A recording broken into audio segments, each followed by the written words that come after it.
Hi everyone, welcome to Knowledge of Law. In this video we talk about भारतीय नागरिक सुरक्षा संहिता 2023 means जो हमारा CRPC था उसकी जगह पर जो नया लॉ आया है हम उसकी बात कर रहे हैं BNSS की।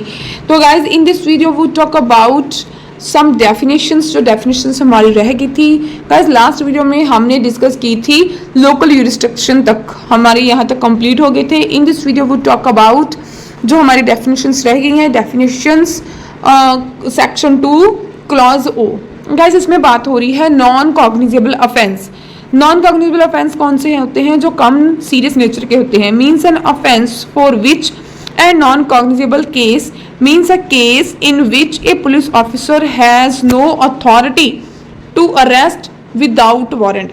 पुलिस के पास ऐसी अथॉरिटी नहीं है कि वो आपको विदाउट वारंट अरेस्ट कर सके। मीन्स इसमें ये बताया गया है जो वारंट की, गाइस अगर हम बात करें वारंट इशू करने की जो पावर होती है वो कोर्ट के पास होती है, तो कोर्ट ही वारंट इशू करती है एंड देन वो अहमद के पास जाता है। अहमद जो मैं बोल रही हूँ यहाँ पर, ये एक कोर्ट का ही एक पार्ट होता है। जो क्लरिकल जो वर्क होते हैं ये यही काम करते हैं। जैसे कि किसी कोर्ट ने कोई सम्मन कर दिया, जहाँ को वारंट इशू कर दिया, तो जहाँ किसी को कोई नोटिस इशू होना है, गाइस ये क्या है, ये कोर्ट के ईच एंड एवरी कोर्ट का अलग से अलग अहमद रूम होता है।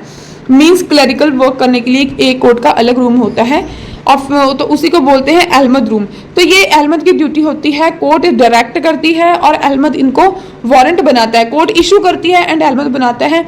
यहाँ पे यही बोला गया है पुलिस है officer has no authority. Police officer के पास अथॉरिटी नहीं है कि वो किसी भी पर्सन को विदाउट वारंट अरेस्ट कर सके। ठीक है, अब बात करते हैं नेक्स्ट क्लॉज की, पी की, जो बात कर रहे हैं notification. Means a notification published in official gazette. कोई भी नोटिफिकेशन होता है जो ऑफिशियल गजट के थ्रू हमें नोटिफाई किया जाता है उसे बोलते हैं notification. Offence means any act और omission made punishment by any law for the time being in force and includes any act in respect of which a complaint may be made under section 20 of the capital trespass act 1871। Offence की बात अगर हम आपको normally बताएं, वो act जो कोई person legally bound हो करने को बट उसने वो एक्ट नहीं किया, तो वो क्या है ऑफेंस। मान लो यहाँ पर ये पर्सन बाउंड है, ए बाउंड किया जा रहा है, ए को बाउंड है कि हाँ आप किसी का मान लो रेप नहीं कर सकते, ठीक है, ये हमारे प्रोविजन है लॉ में।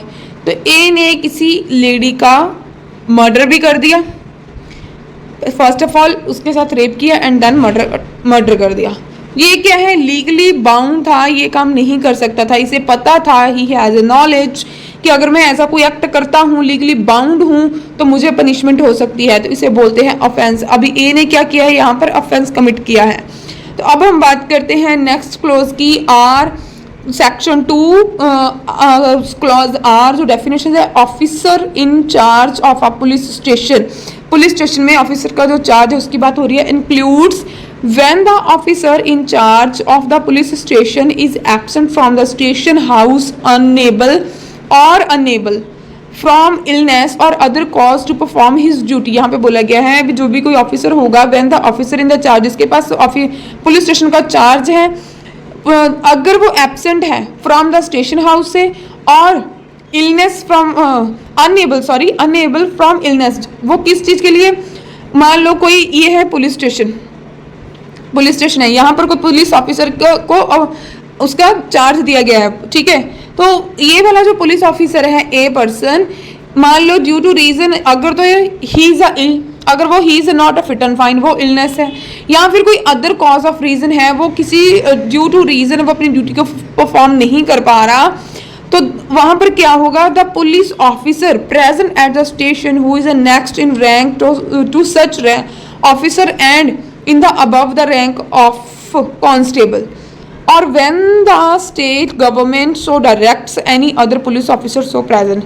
जो भी पुलिस ऑफिसर उस टाइम पर प्रेजेंट है उसी को माना जाएगा कि वो पुलिस स्टेशन का चार्ज उसके पास है। बट जो उसका रैंक है गाइस, वो नेक्स्ट का होना चाहिए, वो कांस्टेबल रैंक का बंदा नहीं होना चाहिए।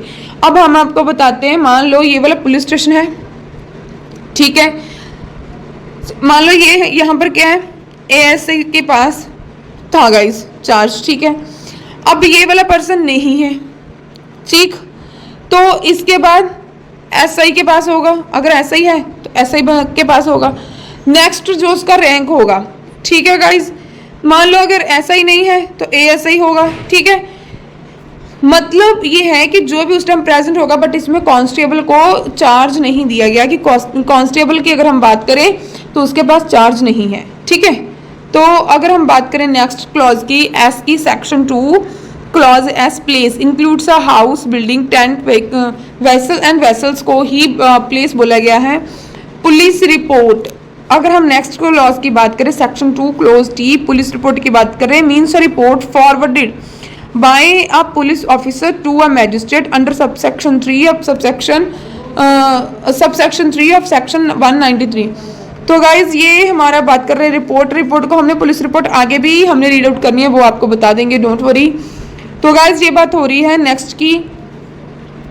गाइज अब हम बात कर रहे हैं नेक्स्ट क्लोज की, यू की। इसमें बात हो रही है police station means any post or place declared generally or specially by the state government to by a police station and includes any local area specified by the state government in the behalf। जो area state government की तरफ से जहाँ उनके behalf के ऊपर local area में includes किया जाता है, जहाँ के क्या है पोस्ट और प्लेस डिक्लेयर जनरली, जहाँ पर specially by the state government के द्वारा कोई काम किया जा रहा है, जो कि पुलिस स्टेशन इंक्लूड्स कोई भी यानी लोकल एरिया में भी स्पेसिफाइड किया जाता है, उसे बोलते हैं पुलिस स्टेशन। अब नेक्स्ट की बात कर रहे हैं वी की, section 2 clause V, public prosecutor. Public prosecutor की अगर हम बात करें तो जो हमारे पब्लिक प्रोसिक्यूटर्स होते हैं गाइज, जो सरकारी वकील होते हैं, ठीक है, उन्हें बोलते हैं public prosecutor. Means any person appointed under the section 18 and include any person acting under the direction of a public prosecutor. Public prosecutor वो होते हैं जो हमारे सेक्शन 18 में बताए गए हैं, ठीक है। पब्लिक प्रोसिक्यूटर उन्हें भी बोला जाता है जो पर्सन पब्लिक प्रोसिक्यूटर के बिहाफ के ऊपर डायरेक्शन देते हैं। पब्लिक प्रोसिक्यूटर जिन्हें अपनी जगह के ऊपर काम करने के लिए दे देते हैं कि आप आज मेरी जगह पे काम करोगे किसी एडवोकेट को, वो भी एज ए पब्लिक प्रोसिक्यूटर होंगे। पब्लिक प्रोसिक्यूटर के अगर हम नॉर्मल लैंग्वेज में डेफिनेशंस देखें तो गाइस जो सरकारी वकील होते हैं उन्हें बोलते हैं पब्लिक प्रोसिक्यूटर, शॉर्ट फॉर्म में पीपी, ठीक है, डबल पी, ठीक है। अब हम बात करते हैं नेक्स्ट डेफिनेशंस की। नेक्स्ट डेफिनेशन जो बात कर रही है section 2 clause W, sub division means a sub division of a district. Sub division district का सब डिवीजन, गाइस यही बात यहाँ पर की गई है। अगर हम बात करें नेक्स्ट क्लोज एक्स की, जो बात कर रहे हैं summons case, means a case relating to an offence not being a warrant case. इससे पहले भाई हम वारंट केस पढ़ लेते हैं, आपको इजीली अंडरस्टैंड हो जाएगा। समन केस को यही बोला गया है कि जो केस वारंट केस को बिलोंग नहीं करते that is a summons case. अब इससे पहले हम क्या करते हैं, वारंट केस को पढ़ते हैं। भाई वारंट केस क्या है? वारंट केस है हमारा क्लॉज जेड में, सेक्शन 2 क्लॉज जेड में डिफाइन है, ठीक है। Warrant case means a case relating to an offence punishable with death, imprisonment for life, imprisonment for term exceeding 2 years। Okay, clear हो गया आपको? नॉर्मल लैंग्वेज में बताएं, वारंट केस कौन से होते हैं जिनमें जो पनिशमेंट होती है किसी भी ऑफेंस की, डेथ की पनिशमेंट हो, लाइफ इम्प्रिजनमेंट हो, जहाँ जिसमें जो हमारी पनिशमेंट है एक्सीडिंग 2 साल तक की हो, जो इससे ज़्यादा की हो, वो क्या है? वारंट केस है। आप बात करते हैं समन केस कौन से हैं? जिनमें लाइफ इम्प्रिजनमेंट नहीं है, डेथ पनिशमेंट नहीं है, जिनमें 2 साल या 2 साल से ज़्यादा की पनिशमेंट नहीं है, वो क्या है? That is a summons case. I hope आपको इजीली अंडरस्टैंड हो गया हो। विक्टिम की अगर हम डेफिनेशंस की बात करें, must be important for your practice and must be important for your judiciary exam. Victim का जो मीनिंग है ये आपको पता होना बहुत जरूरी है। अगर आपको विक्टिम का मीनिंग पता है तो प्लीज आप हमें नीचे कमेंट में बताएं विक्टिम का मीनिंग क्या होता है। Victim is a aggrieved person. Aggrieved means जिस पर्सन, पीड़ित पर्सन, जिस पर्सन के साथ एक्ट कमिटेड हुआ है, जो person as a criminal cases में कंप्लेनेंट है, वो क्या है? विक्टिम है। विक्टिम, अब हम यहाँ पर आपको थोड़ा सा बता देते हैं विक्टिम कौन है। ये पी एक गर्ल है, ठीक है, नहीं यहाँ पर हम गर्ल ही बना देते हैं। विक्टिम ये एक गर्ल है, ठीक। और ये है बॉय। इस पर्सन ने इसे थ्रेट किया, ठीक है, इसके साथ मोडेस्टी की और इस लेडी को बहुत परेशान किया। ड्यू टू रीजन ये वाली गर्ल ने इसके अगेंस्ट FIR लॉन्च करवाई और इसका जो ट्रायल है आगे कंटिन्यू हो गया। अब यहाँ पर विक्टिम कौन है? शी इज अ विक्टिम, ये पीड़ित है। यहाँ पर ये नहीं कि गर्ल्स ही विक्टिम हो, डजंट मीन्स जो पर्सन पीड़ित है। अगर यहाँ पर बात करें, ये पी पर्सन है, इसका सी ने मर्डर कर दिया, ठीक है। अभी इसकी जो वाइफ होगी, जहाँ उसके लीगल हायर्स हैं, इसके बिहाफ के ऊपर कंप्लेन फाइल करते हैं या फिर FIR लॉन्च करवाते हैं, ठीक है, तो ये क्या है? They are victim. ये वाला पर्सन भी विक्टिम था और इसके बिहाफ के ऊपर इनके लीगल हायर्स भी विक्टिम है। जो पर्सन पीड़ित है वो क्या है? विक्टिम है। जो अग्रीव्ड पार्टी है, मीन्स जो बंदा दुखी है वो ही कंप्लेन करेगा, वो ही FIR करवाने जाएगा। जिस पर्सन को कोई प्रॉब्लम ही नहीं है, भाई वो क्यों ही जाएगा कोर्ट में, कोर्ट कचहरी में या फिर पुलिस स्टेशन में भी अपनी FIR लॉन्च करवाने।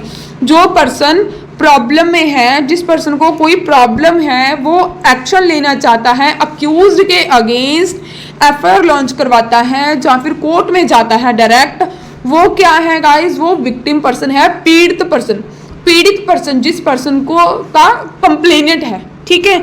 आई होप हमने आपको ट्राई किया कि आपको विक्टिम की डेफिनेशंस भी इजीली अंडरस्टैंड हो जाएं। तो गाइज अगर आपको हमें कुछ इम्प्रूवमेंट करने का भी आपको लगता है कि हाँ भाई आपको यहाँ पर इम्प्रूव करना चाहिए, तो आप हमें सजेशन भी दे सकते हो।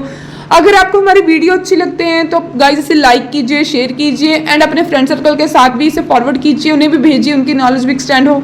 अब हम बात करते हैं लास्ट पॉइंट। इसमें क्या बात की गई है?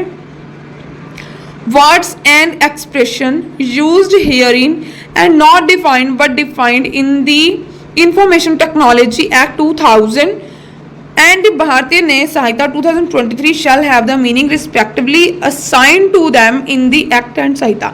जो वर्ड इसमें यूज किए गए हैं वो जहाँ तक इंफॉर्मेशन टेक्नोलॉजी एक्ट में से होंगे, जहाँ फिर हमारे VNSS में इन्हें की बात की गई है। इसमें कुछ ज़्यादा कुछ नहीं है, अंडरस्टैंडिंग के लिए जो था हमने आपके साथ डिस्कस कर दिया है। गाइज अगर आपको हमारी वीडियोस अच्छी लगती हैं तो प्लीज़ इन्हें लाइक कीजिए, शेयर कीजिए, चैनल को सब्सक्राइब करना मत भूलिए। जब भी आप चैनल को सब्सक्राइब करते हैं उनके साथ बेल आइकन को प्रेस करना मत भूलिए। उससे क्या होगा, जो भी हम नई वीडियो आपके साथ बनाते हैं उसका जो नोटिफिकेशन है वो सबसे पहले आपके पास आ जाएगा।